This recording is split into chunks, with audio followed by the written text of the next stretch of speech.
beginning with the name of Allah subhanahu wa ta'ala, who is very great and kind. Dear students, how are you today? Today's work is very important.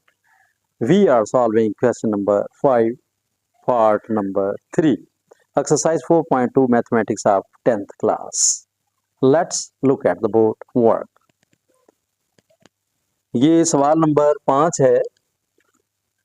सवाल number 5 में इसका third part जो है वो start हो रहा है। हमारे पास ए और सी, ये ए और सी की वैल्यू आ चुकी है। बी की वैल्यू हमने फाइंड करनी है। तो बी की वैल्यू फाइंड करने के लिए हमारे पास कोई ऐसा एक्स भी नहीं है कि जिसकी हम वैल्यू फाइंड कर लें कि एक्स किसके इक्वल है, उसको फिर इक्वेशन नंबर 2 के अंदर हम पुट करें। पुट करने के बाद हमारे पास ए बी सी तीनों के जवाब आ जाएं। ऐसा नहीं हुआ। ए और सी का आंसर जो है ना वो हमें मिला, बी का जो है ना वो बाकी है। तो इसे हल करने के लिए आप क्या करेंगे, a into x plus one whole square, इसका स्क्वायर फाइंड करेंगे। ये आ गया जी a करली ब्रैकेट स्टार्ट, ये है a plus b whole square, ये किसके इक्वल है, a square plus b square plus 2ab। इसे आप ऐसे भी लिख सकते हैं और ऐसे भी लिख सकते हैं, a square plus 2ab plus b square. अब ये आ गया x square plus 2 into x into 1 और प्लस 1 होल स्क्वायर, और ये करली क्लोज। आगे है प्लस बी इंटू, अब इसके अंदर जो है ना वो इस तरह करें कि ये हमारे पास दो ब्रैकेट हैं, ये वाले एक ब्रैकेट जो है उसे ब्रेक कर लेते हैं हम, एक्स प्लस 1 को ब्रेक करते हैं। ये आ गया जी एक्स इंटू दूसरी ब्रैकेट इसके साथ लगाएंगे 3x प्लस 2, ये 3x प्लस 2 आ गया क्लोज। आगे प्लस 1 है, ये प्लस 1 है इंटू 3x प्लस 2, ये क्लोज हो गई। अब इसके बाद इसे क्लोज करेंगे आप, ये करली ब्रैकेट क्लोज। उसके बाद प्लस जो c है इसको 3x प्लस 2 से मल्टीप्लाई करेंगे, plus 3cx plus 2c, 3cx plus 2c। अब इसके बाद आगे क्या करना है हमने, is equal to a into, अब राउंड ब्रैकेट लगा लें आप, ये आ गया एक्स स्क्वायर प्लस इन तीनों को मल्टीप्लाई करना है, 2 1 2, ये 2x आ गया, प्लस 1 1 1, ये 1 आ गया, प्लस बी, और इसी तरह ये करली ब्रैकेट स्टार्ट, एक्स को इसके साथ मल्टीप्लाई करेंगे और एक्स को इसके साथ भी। अंदर जितने इनसे जितने नंबर्स जितने वेरिएबल्स हैं ये सब के साथ इसको आपने मल्टीप्लाई करना है, और इसी तरह इसको भी मल्टीप्लाई करेंगे आप, 1 को इन दोनों के साथ मल्टीप्लाई करेंगे। ये आ गया जी x मल्टीप्लाई 3x, तो ये आ गया जी 3x square plus 2x, 2 1 2, 2x। इसके बाद आगे प्लस 3x प्लस 2, ये करली bracket close.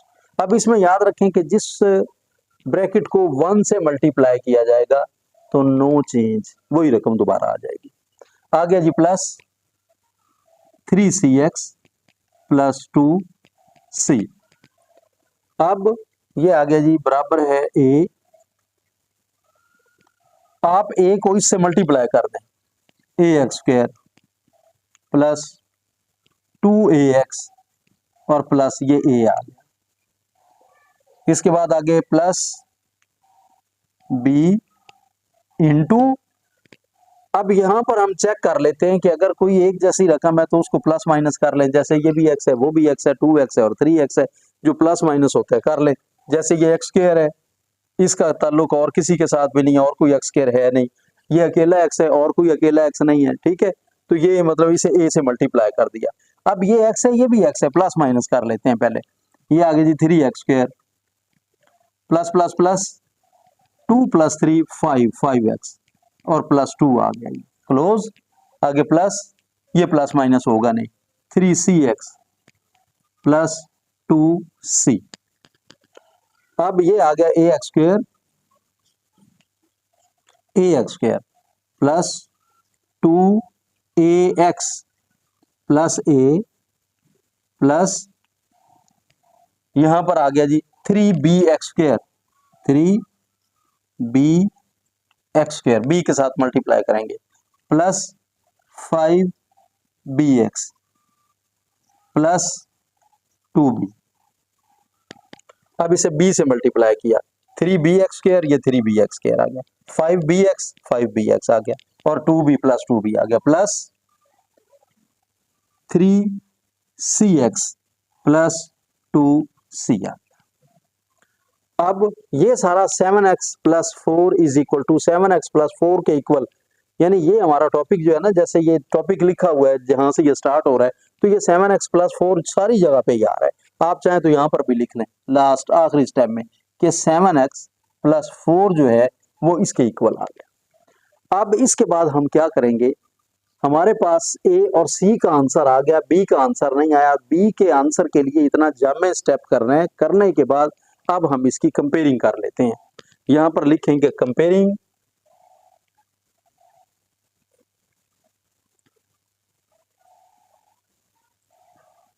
Comparing the coefficient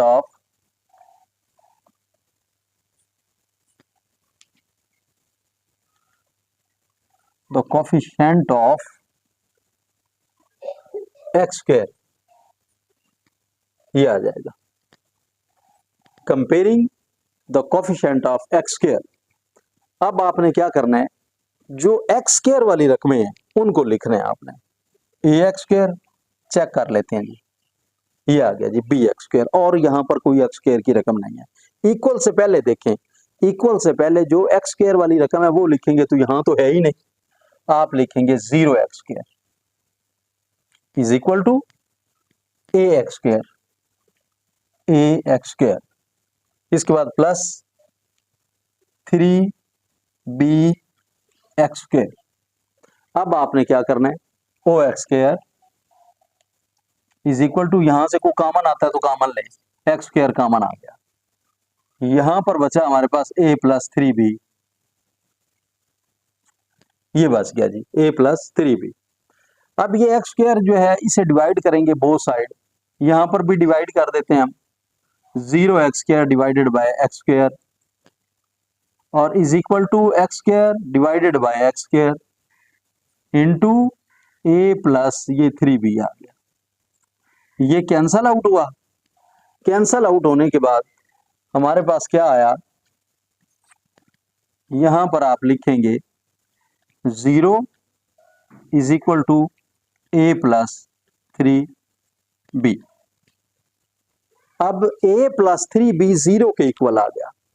अब देखें हमारे पास a या b इसकी वैल्यू होनी चाहिए, दोनों में से किसी एक की, चेक कर लेते हैं, a की है, b की नहीं है, a की, a इज इक्वल टू -6 आ रहा है जी, ये लिखेंगे जी 0 इज इक्वल टू -6, पुट करेंगे आप, put the value of a, यहां पर a की वैल्यू पुट की, आगे प्लस ये 3b आ गया, 3b।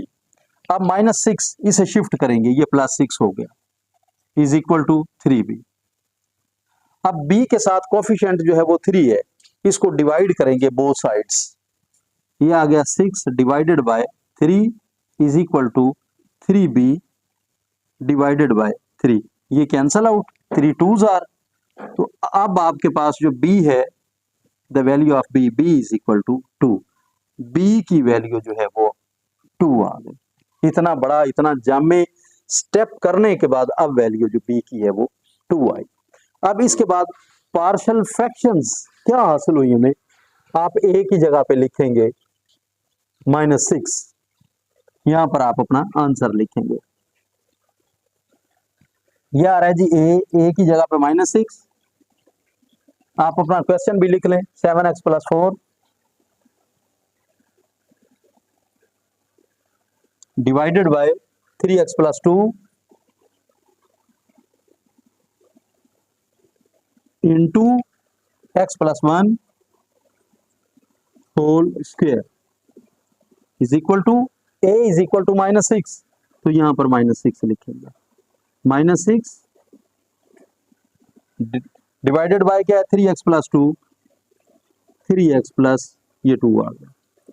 आगे a के बाद b इज इक्वल टू 2 है, तो +2 लिखेंगे, plus 2 divided by x plus 1, ये x प्लस 1 आ जाएगा, plus c is equal to 3, यहां पर लिखेंगे जी 3 divided by x plus 1 whole square, it's answer.